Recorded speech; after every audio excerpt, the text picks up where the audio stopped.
وہاں پہ ایک تو انہوں نے یہاں پہ ملیر میں زمین خریدی، اونے پونے خریدی تھی، اور اس کے بعد وہ جن لوگوں سے خریدی تھی انہوں نے بھی انگلینڈ میں جا کے اس سلسلے میں کیس کیا تھا، اور اس کے بعد وہاں کی جو NCA ہے اور برٹش کورٹ، انہوں نے جو فیصلے دیے، اس کے بعد یہ سپریم کورٹ میں وہ سارا پیسہ جو ہے وہ سپریم کورٹ کے اکاؤنٹ میں ڈالا گیا، اور وہ ملک ریاض کا پرسنل پیسہ تھا۔ اس کے بعد جو چیزیں ہوئیں، اور وہ ابھی کی جو ڈس آنیسٹی ہے، جو میں چاہوں گی کہ اب جو ہونے جا رہا ہے، جو کہ یہ وہ جج جو کہ 2004 میں ہی جو ان کو ڈکلیئر کر دیا گیا تھا کہ وہ ایک نااہل جج ہے اور ہی از انفٹ فار گیونگ اینی ڈیسیژنز، اسی جج کو کیوں لگایا گیا؟ اور وہ جج جس نے آدھے فیصلے NCA کا توڑ مروڑ کے تھوڑے اپنے پسند کا فیصلہ وہاں سے لے لیا، تھوڑا سا برٹش کورٹ نے جو فیصلہ دیا تھا وہ لے لیا، اور اس کے اندر سے وہ چیزیں نکال دی گئیں جو عمران خان کے فیور میں تھی، وہ سب نکال دی گئی، اور اس کے بعد وہ فیصلہ بنا کے انہوں نے دیا، اور وہ نورانی صاحب نے ایکسپوز کر دیا۔ سو جو چیز سامنے آنی ہوتی ہے وہ آ جاتی ہے، جھوٹ کے پاؤں نہیں ہوتے، وہ اب آپ دیکھیں گے کہ اس کا کیسا نشر ہوگا، کیونکہ یہ جھوٹ ہے، اور جتنا زیادہ یہ پھنسانا چاہ رہے ہیں، جس قدر القادر ٹرسٹ کیس کے سلسلے میں ان لوگوں نے برا حربہ آزمایا ہے، اس کو تو ان کو منہ کی کھانی پڑے گی۔ اور اب ہم لوگ یہ ڈیمانڈ کریں گے، بھی ہم آپ کو بتا دیں کہ اس طرح کے جج جو کہ اتنے ڈس آنیسٹ، جو کہ سے کہتے ہیں کہ بلیٹنٹ ڈس آنیسٹی، پروفیشنل ڈس آنیسٹی کی ہے اس بندے نے، تو ان کو قرار واقعی سزا دی جائے، اور جنہوں نے ان کو اپوائنٹ کیا ان کو بھی قرار واقعی سزا دی جائے۔ اب کوئی بندہ یہ جو انصاف کے کٹہرے سے باہر نہیں ہونا چاہیے۔ تو القادر ٹرسٹ تو بالکل کیس تو بالکل چلا گیا، ختم ہو گیا ہے، انشاءاللہ۔ PTI کراچی میں مقبولیت کیوں کھو رہی ہے؟ کیا یہ میڈیا پروپیگنڈا ہے؟ دیکھیں، میڈیا کا جہاں تک تعلق ہے، وہ تو آپ کو پتہ ہے کن ہاتھوں میں کھیل رہا ہے، وہ تو ان ہاتھوں میں کھیل رہا ہے کہ جو عمران خان کی تصویر تک کیا نام بھی لینا وہ منع کرتے ہیں، اور تصویر دکھانے سے منع کرتے ہیں۔ اب تو وہ جرنلسٹ جو کبھی ہمارے خلاف ہوتے تھے وہ بھی یہ بولتے ہیں، میڈیا پہ آ کے بولتے ہیں کہ جی تصویر تو ہم دکھا نہیں سکتے، تو وہ آپ کہتے ہیں کہ عمران خان کا فلاں کلپ دکھاؤ، تو کیسے دکھاؤ؟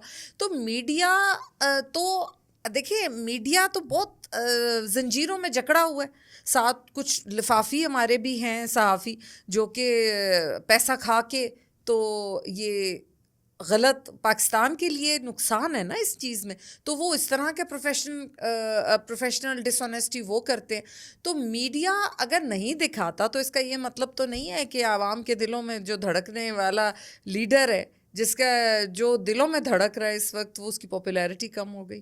اب کراچی میں سب سے زیادہ، آپ کسی جگہ چلے جائیں، آپ خود اپنا مائک پکڑ کے اسٹریٹ پہ ابھی نکل جائیں، میں آپ کو دعویٰ کرتی ہوں کہ آپ کو PTI کے فیور میں 90% لوگ نظر آئیں گے جو کہیں گے کہ ہاں ہم PTI کے ساتھ ہیں، عمران خان کے ساتھ ہیں۔ اچھا، آپ بتائیں کہ پارٹی میں اندرونی اختلافات کی خبریں سامنے آتی رہتی ہیں، کیا یہ قیادت کی ناکامی کا ثبوت ہے؟ نہیں، بات یہ ہے کہ ایک تو اتنے مشکل دور میں، جو دور سے ہم گزر رہے ہیں، یہ ہم جانتے ہیں کہ کتنی تکلیفیں 9 مئی کے بعد برداشت کی، جن لوگوں نے جانا تھا، جن لوگوں کچھ، میں یہ نہیں کہہ رہی، میں ہر ایک کو مورد الزام بھی نہیں ٹھہرانا چاہتی، کچھ لوگوں کے ہو سکتا ہے گھروں میں اتنی مجبوریاں ڈال دی گئی ہوں، ان کے اوپر اتنی ان کو بلیک میلنگ کی ہو، یا واٹ ایور جو بھی کچھ ہے، یا سب کے بچے ہوتے ہیں، اور ہر کوئی طاقت ہر کسی میں نہیں ہوتی ہے ٹینشن برداشت کرنے کی، اس پریشر کو برداشت کرنے کا، لیکن جو لوگ برداشت کر گئے اور وہ اس دور سے نکل کر آگے آ گئے، تو وہ دیکھیں، ایسے لوگ نہیں ہو سکتے کہ وہ کہتے ہیں نا اچھے وقتوں کے ساتھی ساتھی ہوتے ہیں، تو وہ برے وقتوں کے ساتھی ہیں۔ اور جہاں تک PTI کا تعلق ہے، اس وقت پاکستان کی مقبول ترین پارٹی ہے جو کہ پورے پاکستان پہ اس وقت اصل میں راج کر رہی ہے، تو جب اتنی بڑی پارٹی ہوتی ہے، اس کے اندر لیڈرشپ جو ہوتی ہے وہ زیادہ ہوتی ہے، ظاہر ہے second tier leadership, first tier leadership کی بات کر رہی ہوں، وہ تھوڑی زیادہ ہوتی ہے، جہاں کچھ لوگ زیادہ ہوتے ہیں وہاں پہ آپس میں اختلاف رائے بھی ہوتا ہے، اور اس کے اندر لیکن اس میں ایک بات ہے کہ جو خان صاحب کے اوپر سب کو مکمل اعتماد اور ان کے ساتھ ہر کوئی چاہتا ہے کہ خان صاحب کی اچھی گڈ بکس میں وہ آئے، ہر ہمارا جو مقامی لیڈرز ہیں وہ سب یہی چاہتے ہیں. تو وہ اس وجہ سے آپس میں کسی نہ کسی چھوٹی موٹی بات پہ اختلاف ہونا بہت نیچرل ہے اور بہت نارمل ہے، لیکن وہ کبھی بھی آپ دیکھیے گا کہ اس حد سے تجاوز نہیں کرے گا کہ پارٹی کو نقصان پہنچایا جائے. آپ کیا سمجھتی ہیں کہ پاکستان تحریک انصاف کی حکومت معیشت کو سنبھالنے میں باسی میں ناکام رہی یا کامیاب رہی؟ تو اس حوالے سے آپ کیا کہنا چاہیں گے؟ پاکستان تحریک انصاف کی حکومت نے وہ کچھ کر دکھایا 2018 کے الیکشنز کے بعد جو آپ یقین کیجئے کہ اس سے پہلے کی حکومتوں نے تو آپ کو پتہ ہے بندر بانٹ کی ہوئی تھی. وہ تو کبھی ایک تمہاری باری تو اب میری باری والا سین تھا، اور وہ ایک دوسرے کو NROs دیتے آئے تھے. یہ ایک حقیقت ہے، اور یہ ایک مطلب اوپن حقیقت ہے، سب لوگ اس چیز کو جانتے ہیں. جب ہمیں 2018 میں حکومت ملی اس وقت ایک تو تجربہ نہیں تھا، بالکل نئے لوگ تھے جو اوپر آئے. اس کے باوجود جب کرونا کا دور بھی فوراً ہی شروع ہو گیا، اس میں جس طرح سے ہمارے لیڈر عمران خان نے جس طرح کی پالیسیز کرونا کے سلسلے پینڈیمک کے سلسلے میں انہوں نے اپنائی، وہ قابل تحسین ہے. اور دنیا کے اخباروں میں انٹرنیشنل میڈیا نے اس کو ایسے بتایا کہ جیسے پاکستان میں کنٹرول ہو گیا ہے کرونا، اور جب کہ سارے انٹرنیشنل جو کنٹریز تھیں جہاں پہ ڈیولپڈ کنٹریز وہاں پہ جہاں پہ ہر قسم کی طبی سہولیات بھی تھیں اور وہاں پہ اتنی زیادہ ڈیتھ ریٹ بھی تھا، لیکن پاکستان میں اللہ کا خاص کرم ہوا کہ جس طرح کی پالیسیز خان نے اپنائی اس کی وجہ سے کرونا کو اوور کم کر لیا گیا. اس کے بعد اکنامک 6% گروتھ پہ ہم لوگ پہنچ چکے تھے. چیزیں جو ہیں وہ صحیح سمت میں آخر کار ڈال دی گئیں. اور حالانکہ آپ کو یہ میں بتاؤں کہ یہ بڑا مشکل ہوتا ہے جب ایک ڈیکیڈ سے ایک ملک ایسا ہے، دہائیوں سے جس کے ساتھ ایسا ہو رہا ہے کہ کرپشن اس کی جڑوں میں بیٹھ چکی ہے، ہر انسٹیٹیوشن کے اندر کرپشن بیٹھ چکی تھی نا. تو اس میں یہ اس کو دوبارہ سے ریوائیو کرنا وہ اتنی جلدی بہت بڑا کام تھا کہ اس کو فوری طور پہ کر لیا جاتا. ہاں جو خواب ہم نے دیکھے تھے وہ فوری طور پہ پورے نہیں ہو سک رہے تھے، لیکن اس کا اندازہ تبھی ہمیں ہوا جب ہم حکومت میں آئے، جب ہمیں سمجھ آئی کہ یہ اتنا آسان نہیں تھا کہ اگر ٹاپ لیڈرشپ فوری طور پہ سب کچھ ایسے کہتے ہیں صبح وہ اٹھیں اور سب کچھ ٹھیک ہو جائے، ایسا نہیں ممکن تھا. اس میں ٹائم لگ رہا تھا اور وہ بتدریج ہونا تھا، کیونکہ چینج اوور نائٹ نہیں آتی.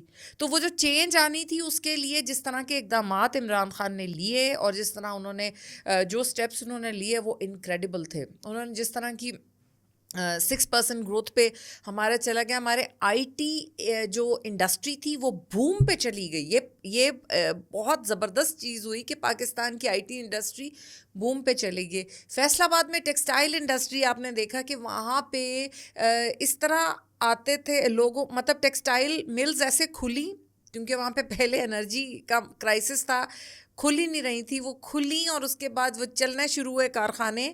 تو وہاں پہ جو کارخانوں میں کام کرنے والے ورکرز ہوں گے وہ کم ہو گئے اور ان کو اور ریکوائرمنٹ ہو گئی. تو یہ چیز بڑی ہمت افزا تھی، ایک بڑے خوشائند بات تھی کہ ہاں ملک میں اب انشاءاللہ انڈسٹری کا پہیہ بھی چل پڑا ہے.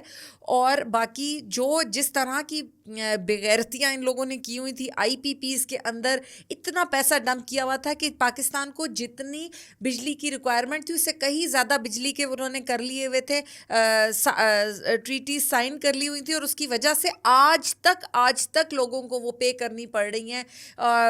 بیچارے قرضوں میں ڈوب کے رہ گئے. صرف یہ نواز شریف، شہباز شریف وغیرہ کی انہوں نے جس طرح آئی پی پیز کے اندر ان لوگوں نے غلط اقدامات کیے، غلط فیصلے کیے اس کے بعد، اور وہ ان سب چیزوں کو ہینڈل کرتے ہوئے عمران خان نے اکانومی کو سہارا دیا. جس طرح لوگوں کو باہر سے دعوت دی گئی کہ وہ آ کے یہاں بزنس میں انویسٹ کریں، تو انویسٹمنٹس بھی بہت ساری آنا شروع ہو گئیں کیونکہ انہیں پتہ تھا کہ آنیسٹ لیڈرشپ ہے. دیکھیے جس طرح آپ سوچیں نا کہ سنگاپور ہے یا جس طرح دبئی لے لیں آپ، اور بہت سارے ایسے ممالک ہیں جہاں پہ جو اس وقت جن کے پاس نیچرل ریسورسز بھی کوئی نہیں ہے، ان کے پاس کوئی ایسے اللہ پاک نے انہیں کچھ بھی ایسی چیزیں جیسے پاکستان مالا مال ہے. پاکستان میں فصلیں بھی اگتی ہیں, پاکستان میں پھل بھی بہت شاندار ہیں, بڑی ورائٹی ہے پھلوں کی, پاکستان میں معدنیات بھی ہیں, پاکستان کو اللہ پاک نے نوازا ہوا ہے, پاکستان کو سمندر بھی عطا کیا ہوا ہے, پاکستان کو پہاڑ بھی عطا کیے ہوئے ہیں, پاکستان کو شاندار قسم کی زرخیز زمین عطا کی ہوئی ہے. تو جب اتنا سارا کچھ عطا کیا ہوا ہے تو کیوں ہم پیچھے, کیوں ہمارے لوگ سسکتے ہیں 2 وقت کی روٹی کو, کیوں ہمیں بنیادی سہولتیں نہیں دی جاتی, کیوں؟ اس کی وجہ یہ ہے کہ ہماری جو لیڈرشپ ہے, جو ہمارا لیڈر آیا, جو حکمران آیا, وہ کرپٹ تھا ہمیشہ سے, اور اس کی وجہ سے لوگ ڈپرائیو ہوتے, اس کی وجہ سے پوری کی پوری جو ہماری پاکستانی عوام ہے اس کو نہ تعلیم ملی, نہ ان کو صحت کی سہولتیں ملی, نہ ان کو کوئی جو اپنا جن کو کہ 2 وقت کی روٹی تو بہت آرام سے ملنی چاہیے تھی, ان کو کچھ بھی نہیں مل رہا تھا اور ان سے سارا کچھ چھینا جا رہا تھا. آپ یہ دیکھیں کہ یہ چیزیں جب یہ چیزیں عمران خان نے دیکھی اور محسوس بھی کر لیں تو اس کے بعد یہ معیشت کا پہیہ بہت اچھی ڈائریکشن میں موو ہو گیا تھا. لوگ جو ہیں وہ خوش ہو رہے تھے اب چیزوں کو لے کے. ہیلتھ کارڈ کا اتنا زبردست اقدام تھا کہ 40 لاکھ روپے کی ایک مراد دی جا رہی تھی, جو بھی کوئی بھی ہو اور وہ کہیں سے بھی جا کے کروا سکتا تھا. یہ نہیں کہ وہ خاص ہاسپٹل میں جائے گا تو اس غریب کی طبی امداد جو ہے وہ اتنے پیسوں میں ہوگی, اس کی کہیں بھی ہونی تھی. سو یہ ایک, اور اس کو جیسے ہی یہ حکومت اس کے بعد ہمارے اوپر مسلط کی گئی, جس طرح کے رجیم چینج ہوا اس کے بعد سے, اور انہوں نے یہ ہیلتھ کارڈ ختم کر دیا, کیونکہ وہ لوگ تو صرف اور صرف, آپ کو پتہ ہے کہ یہ بزنس وینچر ہوتا ہے ان کا, اور وہ نہیں چاہتے کہ کسی اور کا جو کریڈٹ ہے وہ آپ کو ملے. اب جیسے کچھ عرصہ پہلے میں نے وزٹ کیا کرتارپور سنگھ, وہ بارڈر جو ہے کرتارپور, وہ ایک بہت بڑا پروجیکٹ تھا جو عمران خان نے انیشیٹ کیا, اور بہت اچھی چیز تھی. ٹورزم ہے اور اس طرف سے سکھوں نے آنا ہوتا ہے یہاں پہ, تو کیوں نہ ہم اس ٹورزم سے پاکستان کو فائدہ ہو. تو یہ جب سارا انہوں نے کیا, اتنا خوب زبردست وہاں پہ سارے ارینجمنٹس ہوئے, تو وہاں پہ ایک تلوار لگی ہوئی تھی کرتارپور کہ it has been inaugurated by prime minister Imran Khan. اور ہمیں بڑا ہی افسوس ہوا کہ پتہ چلا کہ اس کو جو تلوار پہ کندہ ہے اس کو مٹانے کی پوری کوشش کی گئی کہ وہ یہاں سے کسی طرح عمران خان کا نام اب مٹا دیا جائے. یہ چھوٹی حرکتیں چھوٹے لوگ ہی کرتے, یہ وہی لوگ کرتے جنہوں نے گدافی اسٹیڈیم لاہور سے عمران خان کا انکلوجر ہی غائب کر دیا. آپ کو پتہ ہے رینوویشن کے بعد یہ مریم نواز نے اور یہ ان لوگوں نے, ان کی گورنمنٹ نے عمران خان انکلوجر غائب کر دیا. اگر ان کو لگتا ہے کہ اس طرح یہ عمران خان کی پاپولیرٹی اس کی لوگوں کی دلوں میں اس سے محبت ختم کر دیں گے تو یہ بہت بڑی غلطی پہ ہے. یہ ہر دفعہ خود ہی ٹھوکر کھاتے ہیں. ان کو اتنے برے مشیر ملے ہوئے ہیں, آپ یقین کیجئے, مجھے تو بڑا افسوس ہوتا ہے کہ ان کو اتنے برے مشیر ملے ہوئے ہیں کہ جو یہ عمران خان پہ ڈالتے ہیں وہ واپس ان لعنت ان کے منہ پہ آتی ہے. جو کیسز ڈالتے ہیں, جس طرح کے کیسز عمران خان کے اوپر انہوں نے ڈالے, ساری ان کے اوپر لعنت آئی ہے, اور ہارتے اصل آخر میں یہی ہیں. تو آخر ان کو لوگ اتنے عجیب مشورے دینے والے ہیں جو یہ اس قسم کے اقدامات کرتے ہیں, تو اس سے انہیں کچھ بھی حاصل نہیں ہوگا بلکہ ان کی عزت ہی خراب ہو گئی ہے. یہ جو ہمارے پرائم منسٹر صاحب ہیں, جو کہ ہم تو انہیں پرائم منسٹر نہیں مانتے, اور جو کچھ ہے وہ فارم 47 کے پرائم منسٹر ہیں, وہ ہائیبرڈ رجیم کے پرائم منسٹر ہیں, جس کے کہ مطلب اس وقت حالات یہ ہیں کہ جو 180 نیشنل اسمبلیز کی سیٹس لے کے بیٹھا ہوا بندہ ہے وہ جیل میں بیٹھا ہے, اور جس کے پاس سب سے کم تھے سیٹیں وہ پرائم منسٹر بنا دیا گیا. تو اس طرح تو نہیں نہ چلتا. ان کو یہ پتہ ہونا چاہیے کہ دیکھیں ریئل ڈیموکریسی کو سمجھیں. اصل ڈیموکریسی جو ہے نا وہی اسی کی وجہ سے خوشحالی آ سکتی ہے, اور پولیٹیکل سٹیبلٹی, لوگوں میں خوشحالی, لوگوں میں امن تبھی آئے گا جب آپ اصل جمہوریت قائم کریں گے. اگر آپ اس طرح کی جمہوریت قائم کریں گے کہ دیکھیں ایک مثلاً ایک بندے نے 95,000 ووٹ لیا ہے اور ایک بندے نے 5,000 ووٹ لیا ہے, تو آپ 5,000 ووٹ والے کو, چوتھے 5ویں نمبر والے کو اٹھا کے فارم 47 کا MNA یا MP بنا دیں گے. آپ کا کیا خیال ہے کہ یہ وہ لوگوں میں نکلے گا, وہ لوگوں میں نکل کے بات کر سکے گا, یا لوگ اس سے ریلیٹ کر پائیں گے؟ سو یہ باتیں سمجھنی چاہیے. یہ بس کر دیں, پاکستان کا بہت بیڑا غرق کر لیا آپ لوگوں نے, اب اس چیز سے نکل آئیں. اب ایک دفعہ صرف ایک دفعہ جمہوریت کو آنے دیں, اس کے بعد دیکھیں گے کتنا اچھا ہوتا ہے پاکستان کے لیے اور لوگوں کے لیے. میڈم آپ بتائیں کہ بہت سے لوگ کہتے ہیں کہ عمران خان صاحب نے جب ان کا اقتدار تھا تو IMF کے دباؤ میں آ کر بہت سے ایسے فیصلے کیے جن کا نقصان پاکستان آج بھی بھگت رہا ہے. دیکھیں ہمارے لیڈر عمران خان نے جو اس وقت پرائم منسٹر تھے انہوں نے پوری کوشش کی IMF کو اس کے لون کو ڈیلے کرنے کی جتنی ہو سکتی تھی, اور انہوں نے اپنا, میں نے آپ کو بتایا نا, جیسے سسٹمز خراب ہوئے تھے تو اس کو اوور نائٹ چینج نہیں کیا جا سکتا تھا. لیکن میرا سوال یہ ہے کہ کیا نواز شریف اگر اتنا اچھا پرفارم کر رہے تھے تو کیا نواز شریف نے ان کو کیوں ضروری تھا IMF سے لون لینا؟ انہوں نے کیوں, اگر ان کی پرفارمنس اتنی شاندار تھی تو انہوں نے کیوں IMF سے لون لیا؟ اور جیسے احسن اقبال کی بھی اسٹیٹمنٹ تھی کہ عمران خان نے کی وجہ سے بڑا IMF کے لون لینے کی وجہ سے بڑا ہمارے اوپر مشکلات آ رہی ہیں, تو ہم پوچھیں کہ ان کی اپنی کیا پرفارمنس تھی اس میں.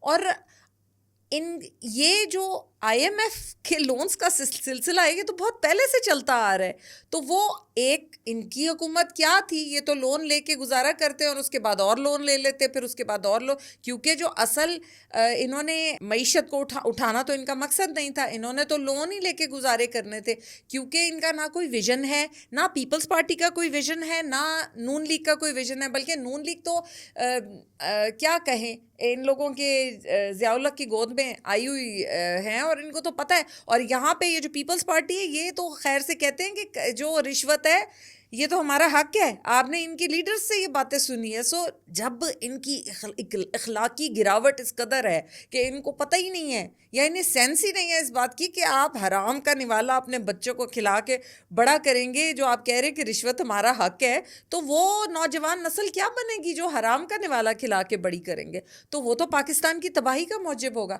IMF کا بالکل مجبوری تھی, کیونکہ ان بٹوین سے جب عمران خان نے حکومت سنبھالی اس وقت چیزیں ان کے ہاتھ میں بہت مشکل سے آ رہی تھی, اتنی مشکل کہ دیکھیں corona was a very major reason جس کی وجہ سے اس وقت بڑے بڑے ملکوں کا دیوالیے نکل گئے تھے, برا حال ہو گیا تھا, اکنامک کرائسس آ گیا تھا پوری دنیا میں. سو اس وقت ان چیزوں کو سنبھالنا اور اس میں اگر IMF کا سلسلہ کرنا بھی پڑا تو اس میں کوئی ایسی بڑی بات نہیں تھی.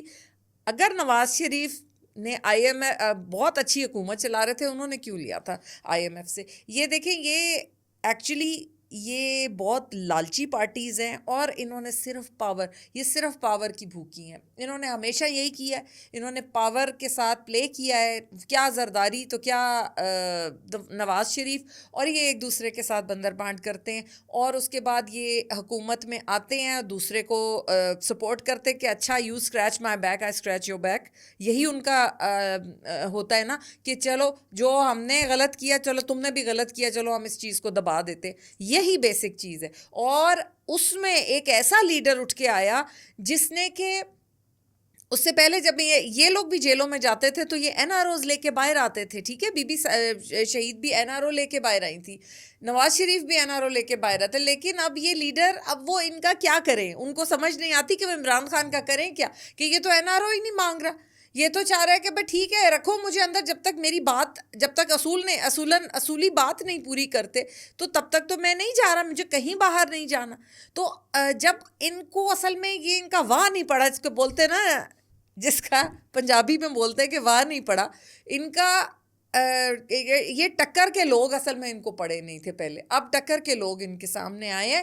اور وہ جو سوچتے تھے کہ ہم نے جیسے سال ہر سال سے پاکستان کو نوچ نوچ کے کھا لیا, ہر ڈپارٹمنٹ آپ دیکھیں, ہر ڈپارٹمنٹ جو ہے وہ ان کے قابو میں ہوتا ہے, چاہے وہ بیوروکریسی لے لیں, چاہے وہ انڈسٹری لے لیں, چاہے وہ پولیس لے لیں, چاہے وہ ہر سسٹم کے اندر تک رشوت اور کرپشن انہوں نے ان کی جڑوں میں بٹھا دی ہوئی ہے. سو وہ جو چیزیں ہیں وہ یہ دونوں پارٹیز نے یہ حرکتیں کی ہوئی ہیں. اس کے بعد جن لوگوں کو اپنی حدود میں رہ کے اپنے پہ کام کرنا, ان کا سہارا لے کے یہ لوگ اوپر آتے ہیں, حالانکہ یہ بہت ہی غلط طریقہ ہے. جمہوریت ہونی چاہیے, اور باقی ہے ہماری جو ہم کہیں گے ہماری جو اسٹیبلشمنٹ ہے, ہماری جو فوج ہے, ان کو اپنے کام کریں. وہ ہمارے لیے بہت قابل احترام ہے فوج ہماری, لیکن ان کو ظاہر ہے کہ ان کی اپنی اتنی ذمہ داریاں ہیں, ان کو وہ نبھانی چاہیے,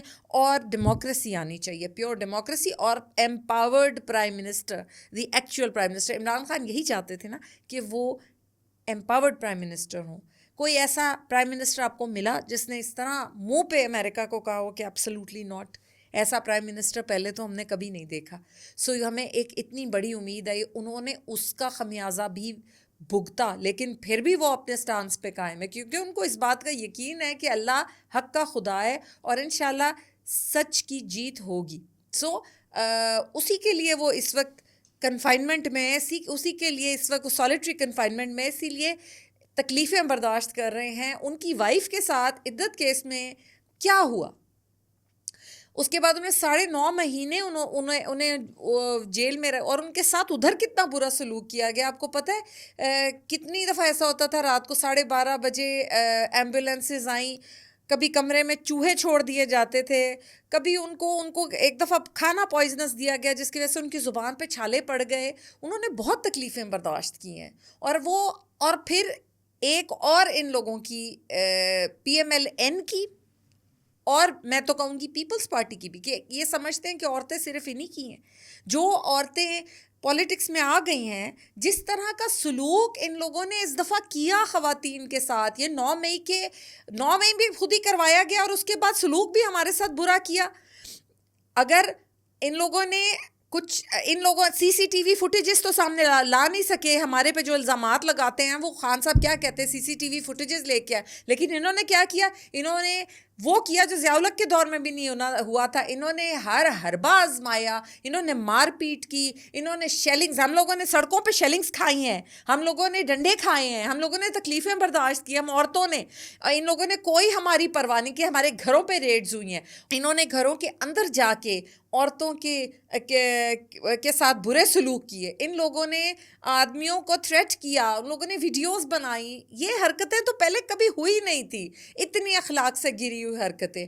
یہ کی جو عورتیں بیچاری پولیٹکس میں اور PTI پاکستان تحریک انصاف کے ساتھ اس وقت کھڑی ہیں, ان کے ساتھ اتنا برا سلوک انہوں نے ناروا سلوک کیا ہوا ہے. اور اس کے بعد اگر کوئی خواتین پولیٹکس میں نہیں ہے لیکن وہ پولیٹیشینز کے گھروں کی عورتیں, ان کے ساتھ اتنا برا سلوک ہوا.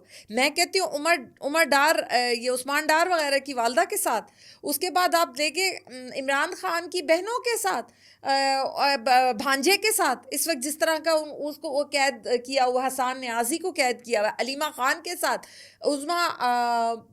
ڈاکٹر عظمیٰ کے ساتھ جس طرح کا سلوک, حالانکہ وہ بارہا کہہ چکی ہے کہ ہم کوئی پولیٹکس کا حصہ نہیں ہے. بی بی نے کہا ہے کہ میں پولیٹکس کا حصہ نہیں ہوں. وہ تو صرف ان کی میسنجر کے طور پہ انہوں نے پیغام بار بھجوانے کے لیے انہوں نے اپنا کردار ادا کیا. اب پھر القادر ٹرسٹ کے کیس کے اندر 7 سال کی قید سنا دیا. تماشا لگایا ہوا ہے ان لوگوں نے. ان لوگوں کو یہ نہیں پتا, اور اس کے بعد یہ ڈرتے ہیں. ان کو خوف یہ ہے کہ یہ شیر اگر کچھار سے باہر آ گیا تو پھر ان کو لگے گا پتہ, اور ان کی تو بس حکومت اس وقت چلی جائے گی, اور انشاءاللہ جائے گی. اور یہ صرف ڈرتے ہیں اپنے جرم کیے ہوئے ہیں, جو نا پیپلز پارٹی نے اور PMLN نے ان کی اپنے جو کیے ہوئے نا وہ سامنے آئیں گے ان کے انشاءاللہ, اور آئیں گے کیونکہ ان لوگوں نے بڑے ظلم کیے ہوئے ہیں. 9 مئی واقعات کو آپ کیسے دیکھتی ہیں, اور اس دوران آپ نے کیا کراچی میں احتجاج کیا تھا عمران خان کے حق میں, تو اس کے پیچھے کیا محرک آتے ہیں کہ یہ کیا سینریو دیتا ہے, جلاؤ گھیراؤ, تنصیبات پر آگ, اور یہ کارکنان کی گرفتاریاں؟ ہمارے ساتھ ایک تو میں آپ کو بتاؤں کہ ہمارے ہزاروں کی تعداد میں جو کارکنان ہیں وہ مسنگ پرسنز ہیں اس وقت. کتنے انہوں نے جیلوں میں ڈال دیے ہیں, کوئی 1 لاکھ گرفتاریاں نہیں چھاپے پڑے ہیں لوگوں کے گھروں پہ, ریڈز جسے کہتے ہیں. 1 لاکھ ریڈز پڑی ہیں. اتنے یہ لوگ ہم سے خوف زدہ ہیں کہ انہوں نے ہر ممکن کوشش کر لی ہے کہ PTI کو ختم کر دیں. 9 مئی کا واقعہ کیا تھا؟ 9 مئی کا واقعہ وہ تھا جس میں ہم ایز اے کارکن ہم لوگ اس وقت روڈز پہ موجود تھے, اور ہم نے دیکھا کہ جیسے کہ ہمارے لیڈر نے بھی ہمیں یہی انسٹرکشنز دی ہوئی تھی, خان صاحب کی یہی تھی کہ آپ نے گملہ بھی نہیں توڑنا. ہمارا تو اس طرح کی کوئی انسٹرکشنز ہی نہیں تھی کہ جا کے کہیں پہ کرنا ہے. اب مزے کی بات تو یہ کہ کیا بھی انہی کے لوگوں نے اور الزام یہ ہمارے اوپر لگاتے, کیونکہ جب جی ایچ کیو میں جا کے یہ ہوا ہے تو وہ اس وقت کی سی سی ٹی وی فوٹیجز کیسے ہو سکتا ہے اس جگہ کی غائب ہو گئی ہوں. سو جو حقیقت ہے نا وہ یہی ہے, ہمارے لوگ نہ تو اس طرح کی چیزوں کے اندر انوالو ہو سکتے ہیں, ہم تو فوج سے بہت محبت کرنے والے لوگ, لیکن اور ہم سوچ بھی نہیں سکتے اور نہ ہمارا لیڈر سوچ سکتا ہے ایسا کچھ کرنے کا. سو دیکھیں پیسفل پروٹیسٹ کہیں جا کے سامنے کھڑے ہو کے کرنا ایک اور بات ہے, لیکن اس کے اوپر اس طرح جس طرح کے الزامات ہمارے اوپر لگے وہ الزامات بالکل جھوٹ ہیں. یہاں کراچی میں بھی شارع فیصل کے اوپر ہم نے سارا دن شیلنگس کھائیں, ہم لوگ کہہ رہے تھے کہ ہم تو پیسفل پروٹیسٹ کر رہے ہیں, نہ ہم نے کسی پودا تک نہیں ہم نے اکھاڑا, تو ہمارے ساتھ یہ شیلنگ کیوں شروع ہو گئی. لیکن اس کے بعد تو وہ سلسلہ شروع تھا اور شیلنگز اور ڈنڈے اور پتھراؤ اور بہت زیادہ تکلیف سارا, اور پھر وہ سلسلہ شروع ہی رہا. وہاں پہ بھی یہی ہو رہا تھا کہ لاہور اور اسلام آباد میں بھی یہی ہو رہا تھا کہ جو ہمارے پیسفل پروٹیسٹرز تھے ان کا بالکل ایسا کوئی ارادہ نہیں تھا, اور ابھی بھی میں اسی بات کو کہوں گی کہ نہ انہوں نے کیا. ہاں اندر انہوں نے اپنی کوئی کالی بھیڑیں چھوڑی ہوں تو ہم اس کا کچھ نہیں کہہ سکتے, لیکن ہمارے لوگ نہیں تھے. کتنے لوگ ایسے ہم نے بھی آئیڈینٹیفائی کیے جو ہمارے تھے ہی نہیں اس کے اندر. تو ہم نہیں جانتے جو بھی ہوا. اور اس کے بعد آپ کو میں بتاؤں کہ جس طرح کی تکلیفیں 10 مئی کو ہم نے پھر پروٹیسٹ کے لیے نکلے, ہم یہاں ملینیم کے اوپر گاڑی میں سے جس طرح پولیس, ابھی ہم نے پروٹیسٹ شروع بھی نہیں کیا تھا, گاڑی میں سے پولیس نے آ کے جیسے نکالنا شروع کیا, بازو کھینچ رہے تھے میرا, جیسے مجھے باہر نکال رہے تھے. اور اس میں میری وہ خواتین تھیں, لیڈی پولیس تھی, آدمی بھی تھا ایک, اور پھر جس طرح کہ میں بچی ہوں وہ میرا اللہ ہی جانتا ہے جس طرح میں ادھر سے بچی ہوں. لیکن یہ کہ عورتوں کو پکڑ کے لے کے جا رہے تھے, عورتوں کو جا کے انہوں نے گرفتار کیا. اس دن بھی بہت ساری عورتوں کو گرفتار کیا گیا, یہاں سے ان کو مارا گیا, ان کو ڈنڈے مارے گئے, ان کو گرفتار کیا گیا, اور بلا وجہ صرف اس لیے کہ وہ لے کے ایک پروٹیسٹ کا کھڑی تھی کہ ہم عمران خان کے ساتھ ہیں اور ہم عمران خان کا ساتھ نہیں چھوڑ سکتے. یہ ہمارا گناہ ہے اور اسی گناہ کی ہمیں سزا دی گئی. اور اس کے بعد 9 مئی کے بعد تو یہ سلسلہ اور زیادہ بڑھتا چلا گیا, اور پھر انہوں نے ہم لوگوں سے الیکشنز کے قریب انہوں نے سمبل چھین لیا. یہ قاضی فائز عیسیٰ کے اوپر یہ سارا کچھ آتا ہے, وہ اتنا ظالم آدمی ہے, اس نے جو عدلیہ کا سسٹم ہے اسے برباد کر کے رکھ دیا. اس نے ایک سپریم کورٹ کو ایک بلڈنگ, صرف ایک بلڈنگ بن کے رہ گئی ہے, اس کی ساری طاقت ختم ہو گئی. 26ویں آئینی ترمیم اتنا بڑا ظلم ہے, میں آپ کو بتاؤں جس طرح کی اس ترمیم کی وجہ سے عدلیہ ٹوتھ لیس ہو گئی ہے بالکل, ان کے اوپر پاس پاور ہی نہیں ہے. یعنی جو حکومت ہوگی وہ اپنی مرضی کے جج لگائیں گے اور اس کے بعد وہ فیصلہ اپنی مرضی کا لیں گے, تو انصاف کیسے ہوگا. تو یہ سارا کچھ اس کے بعد ہوا, پھر بھی تحریک انصاف قائم رہی, پھر بھی تحریک انصاف کو عوام کو میں خراج تحسین پیش کرتی ہوں. پاکستان کی عوام اس قدر ویل اویئر ہو چکی ہے, انہوں نے اتنا ووٹ دیا نکل کے, لیکن وہ جس طریقے سے آدھی رات کو ایک دم سے انہیں احساس ہوا کہ یہ تو 2/3 سے بھی زیادہ میجورٹی لے رہی ہے پی ٹی آئی, اور اس کے بعد آپ کو پتہ ہے کہ سسٹم 2-3 گھنٹے کے لیے رزلٹس آنا بند ہو گئے, اور اس کے بعد فارم 47 کی گورنمنٹ شروع ہو گئی لگنا, اس کے بعد فارم 47 کے, اور اس کے بعد کتنی دفعہ آپ نے دیکھا کہ کتنے لوگوں نے آ کے گواہیاں دی ہیں اس بات کی. اور یہ حقیقت ہے کہ پاکستان کی عوام نے ایسا کیا کہ یہ لوگ حیران رہ گئے کہ اچھا یہ بھی ہو سکتا ہے کہ اتنی محبت اس لیڈر کے ساتھ کہ ہاں جتنی مرضی فسطائیت کر لیں ہم اس کے ساتھ کھڑے ہیں.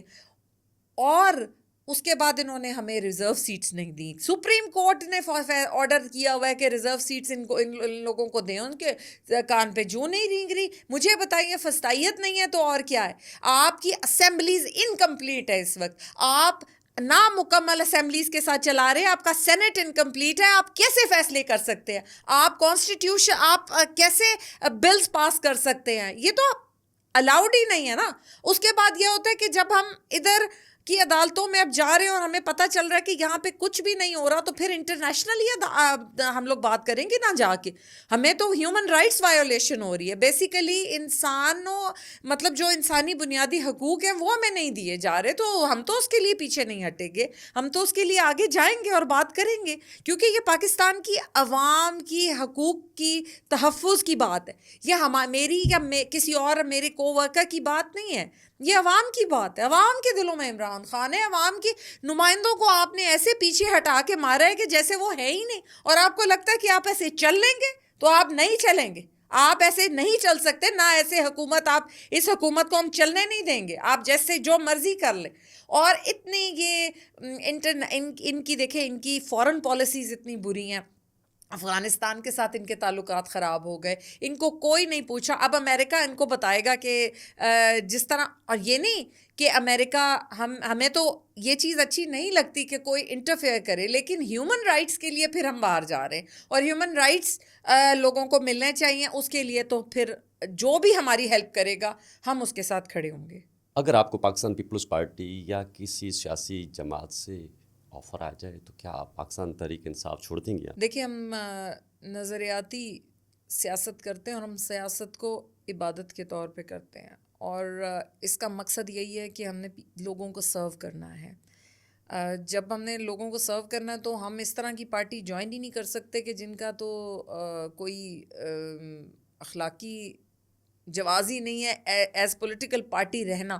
سو کبھی بھی نہیں, انشاءاللہ کبھی بھی نہیں. صرف تحریک انصاف اگر وہ نہیں تو پھر گھر بیٹھ جاؤں گی. اب قیادت کیونکہ اندر ہے, سلاخوں کے پیچھے ہے, کافی سارے مقدمات کو فیس کر رہے ہیں, تو آپ قیادت اور یہ پاکستان تحریک انصاف کے اوپر اس کو چلائے گا کون, اور یہ سلسلہ کیسے چلے گا؟ کیونکہ دراڑیں پڑنا دیکھیں, جیسے ابھی چل رہا ہے, ہم تو وہی بات ہے نا کہ ہمارے لیڈر سے تو بات کر کے ہی آگے جو کمیٹی ہے ہماری وہ چلتی ہے, اور ٹھیک طریقے سے چل رہی ہے, سارا کچھ ٹھیک طریقے سے ہو رہا ہے. آگے پروسیجرز جو ہماری پارٹی, جو ان کا حکم ہوتا ہے اس کے مطابق بالکل چلتے ہیں, اور اس سے منحرف ہونے کا تو ہم سوچ بھی نہیں سکتے, نہ ہماری لیڈرشپ میں کوئی بھی ایسا کر سکتا ہے. بطور صدر وومن ونگ پاکستان تحریک انصاف کراچی, آپ کیا سمجھتے ہیں کہ پارٹی کے اندر کیا چیلنجز ہوں اور کتنی جو ہے کیا چیزیں جو ہے بہتر کرنی چاہیے؟ ان حوالے سے تھوڑا سا آپ بتائیں. دیکھیں, ہمارا تو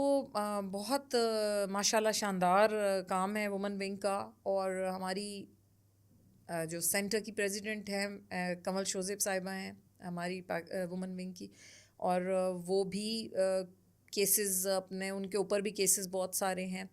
ہمارا ویژن دیکھیں, ایز اے وومن ونگ ہم لوگ پی ٹی آئی کا جو مینیفیسٹو ہے اس کو بھی فالو کرتے ہیں, اور اس کے اندر وومن امپاورمنٹ جو ہے وہ ایک بہت امپورٹنٹ چیز ہے, اس کو ہم لے کے چلتے ہیں. اور خان صاحب بھی یہی کہتے ہیں, اور ان کو بھی یہی ہے کہ خواتین کو امپاور کرنا بہت ضروری ہے. احساس پروگرام کے امبریلا کے انڈر بہت ساری ایسی چیزیں تھیں جس میں خواتین کو خاص طور پہ ان کے لیے اسپیشل وظیفے تھے. اگر وہ کوئی کاروبار کرنا چاہیں, ایون کامیاب جوان پروگرام میں خواتین اگر لڑکیاں کرنا چاہیں تو ان کے لیے زیادہ آسانی تھی, بہت زیادہ آسانی سے وہ کر سکتی تھی. سو بہت اس طرح کی ہم وومن ونگ کے انڈر بھی کام کرتے ہیں. ہم نے کینسر اویئرنیس کے سلسلے میں بہت سارا کام کیا. ہم اپنی اس وقت ہماری ممبرشپ چل رہی ہے, حالانکہ یہ کتنا مشکل دور ہے, لیکن اس کے اندر ہماری اتنی زبردست ممبرشپ ہو رہی ہے کہ خواتین خود آ کے کہتی ہیں کہ ہم حصہ بنیں گے. خواتین اتنی بہادر ہو چکی ہیں کہ انہیں کوئی خوف نہیں ہے کہ ان کے ساتھ خدا نخواستہ کوئی سلوک جس طرح کی یہ فیشسٹ رجیم کر رہی ہے.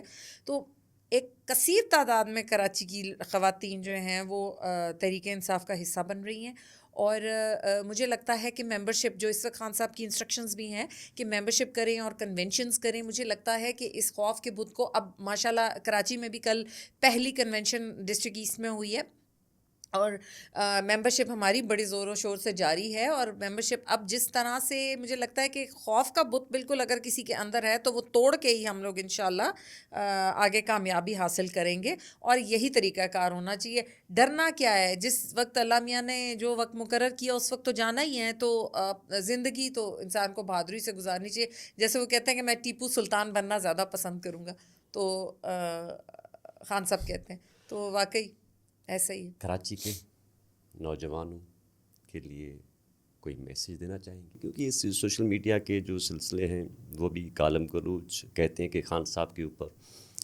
جو سوشل میڈیا بریگیڈ ہے جنہوں نے کالم گلوچ کی ابتدا کی, جو سوشل میڈیا پہ ہلکے کہتے رہتے, تو ان چیزوں پر بھی آپ کیا کہنا چاہیں گے؟ نہیں, دیکھیں, یہ بھی ہمارے اوپر ایلیگیشن ہے.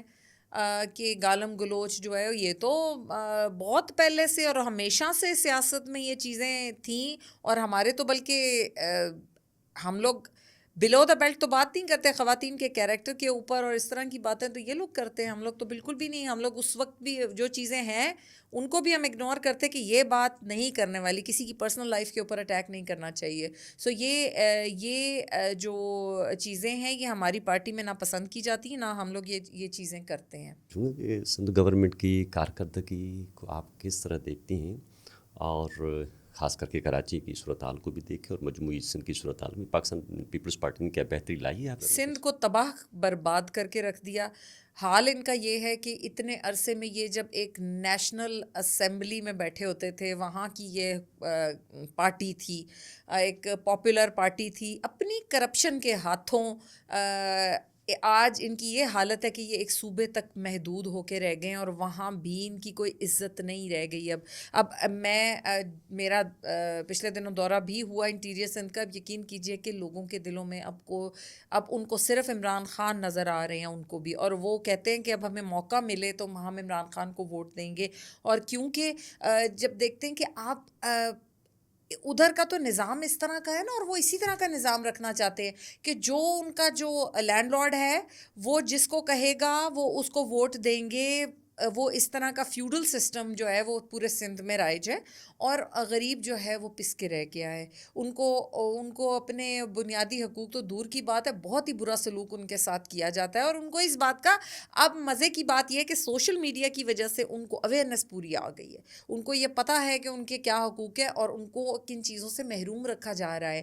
آپ سوچیں کہ یہ منو ٹنو گندم جو ہے وہ ضائع کر دیتے ہیں لیکن لوگوں تک پہنچنے نہیں دیتے. یہ بڑے ظالم لوگ ہیں. سو جو ان کی شوگر ملز ہیں وہ چلتی رہیں، اور چاہے گنے کے کھیت جنہوں نے اگائے ہیں ان کو ان کی پوری قیمت کیا آدھی قیمت بھی نہیں دی جاتی. سو جس طرح کا سلوک یہ لوگ کرتے ہیں، اپنے مزارے نہ سمجھے. سندھ کے لوگ مزارے تو نہیں ہیں نا سارے. بس کریں نا زرداری صاحب، اب سندھ کو جینے دیں، سندھیوں کو جینے دیں. وہ بیچارے پاکستانی ہمارے بھائی بہن ہیں، اور ان کو کیوں اتنے برے حالات میں رکھا جا رہا ہے. اور آپ کبھی ہم دیکھتے ہیں تو وہاں پہ کوئی بیماریاں پھیلتی ہیں تو وہ ایسے پھیلتی ہیں، کتے کے کاٹنے کی دوائیاں نہیں ہوتی ان کے پاس. کبھی وہاں پہ ہیپیٹائٹس پھیلتا ہے، ایڈز پھیلتا ہے، جو کہ کہیں اب پاکستان میں نہیں سنائی دیتا. انٹیریئر سندھ میں ایڈز بھی پھیلتا ہے. اور ان کی باتیں سنو تو یہ کہتے ہیں کہ انہوں نے کام ہی بڑے کیے ہیں سندھ کے لیے. آپ یہ دیکھیں کہ ان کے باہر کے ٹورز اتنے مہنگے ہوتے ہیں. یہ جو اس غریب سندھی عوام کے سے ان کے ٹیکسز کے اوپر یہ پل کے یہ باہر جاتے ہیں، یاشیاں کرتے ہیں، اپنے ٹرپس لگاتے ہیں فوراً کے اور واپس آتے ہیں، اور انہوں نے کوئی بنیادی سہولت فراہم نہیں کی ہوئی. نہ پینے کا صاف پانی ہے، نہ ایجوکیشن ہے. اچھا، حالات اتنے برے ہیں کہ چیٹنگ اتنی زیادہ ہوتی ہے. آپ کے گورنمنٹ کے سکولز کو آپ دیکھ لیں، آدھے سے زیادہ سکولز آپ کے ان کے اندر انہوں نے بھینسیں باندھی ہوئی ہوتی ہیں، گھوڑے باندھے ہوئے ہوتے ہیں، اور کسی اور چیز کے لیے کام، کیونکہ وہ تعلیم اصل میں وہ دینا نہیں چاہتے. وہ چاہتے ہیں کہ سندھی جو بچے ہیں وہ اسی طرح کی ایک اور پود بن جائے جیسے کہ اتنے دہائیوں میں وہ تھے. ابھی بھی وہ یہی چاہتے ہیں کہ سندھ اسی طرح ان کی غلامی کرتا رہے. لیکن سندھ باہر آئے گا، انشاءاللہ آئے گا اس میں سے، اور نکلے گا اور پراسپر کرے گا. کیونکہ سندھ وہ واحد جگہ جہاں سے میں کہتی ہوں اسلام پورے برے صغیر میں پھیلا تھا، اور پاکستان کا جو کانسیپٹ ہے وہ بھی پہلے سندھ میں آیا تھا. سو سندھی ایک اس طرح کا ذہن ہوتا ہے کہ وہ بڑے پروگریسو لوگ ہوتے، صرف آپ نے انہیں دبا دیا، ان کو تعلیم نہ دے کے جان بوجھ کے، اور آپ چاہتے ہیں کہ وہ اپنی حقوق بھول جائیں. تو ایسا اب ہوئے گا نہیں. عمران خان یہ ہونے نہیں دے گا. 24 نومبر کے حوالے سے آپ ہمیں تھوڑا سا بتائیں کہ اس میں کیا صورتحال ہوئی، اور جس میں جہاں تک سوشل میڈیا پہ آپ کے اوپر خبریں چل رہی تھی کہ بڑا حملے ہوئے، مطلب کہ کیا کہتے ہیں گرفتاریاں ہوئی، اس صورتحال کو تھوڑا سا سمجھائیں، کیا صورتحال تھی وہ؟ 24 نومبر کا جو سارا سانحہ ہے میں سمجھتی ہوں اس میں انہوں نے ہمیں ایسے کر دیا جیسے سیسا پلائی ہوئی دیوار بنا دیا. ہمیں اتنی تکلیفیں دی ہیں، اتنی صعوبتیں کاٹی ہیں ہم نے کہ ہم آپ کو بیان نہیں کر سکتے. ہم یہاں سے سندھ سے ایک بہت بڑا قافلہ لے کے گئے تھے، اس میں خواتین بھی تھیں، اس میں مرد بھی تھے، اور ہم لوگ سب وہاں ایک تو راستے میں جگہ جگہ پہ ہمیں روکا گیا، شیلنگز ہوئی ہیں انٹیریئر سندھ میں. اس کے بعد جب ہم پنجاب سندھ بارڈر پہ ہمیں کتنی دیر تک ہمیں روکا گیا کہ ہم ادھر سے پنجاب میں انٹر نہیں ہو سکتے. ہم لوگ اپنی بسز سے اتر کے پیدل چلنے لگے, انہوں نے ہمیں پھر بھی جانے نہیں دے رہے تھے ہمیں. ہم جس طریقے سے وہاں سے نکلے اور ہمیں بار بار ایسے پوچھ رہے تھے جیسے ہم کو پاکستان کا, ہم لوگ کہیں اور سے آئے ہوئے لوگ ہیں, کیونکہ انہیں یہ پتہ تھا کہ یہ قافلے کے لوگ ہیں, یہ اسلام آباد پہنچنا چاہتے ہیں. انہوں نے ہر کوشش کر لی. آپ یقین کیجئے ہمیں خیرپور میں بھی ہمیں کنٹینرز سے رات کو 3 بجے تک ہماری بس وہاں پہ رکی رہی. ہم لوگ نیچے اترے, پھر میں نے جا کے پولیس سے میں نے بات کی جا کے کہ خدا کے لیے ہمیں یہاں سے جانے دیں, ہماری عورتیں تکلیف میں ہیں. اتنا ان لوگوں نے فسادیت کریٹ کی ہوئی تھی. ادھر سے جب ہم پنجاب انٹر ہوئے ہیں تو ہماری ادھر سے صادق آباد سے آگے ہم گئے ہیں, وہاں لاہور تک پہنچے. اس کے بعد لاہور سے آگے جانا تو بالکل ہی امپاسبل تھا, پورا لاہور پیک کیا ہوا تھا کنٹینر سے, ایک اوپر 2 3 کنٹینرز رکھے ہوئے تھے انہوں نے.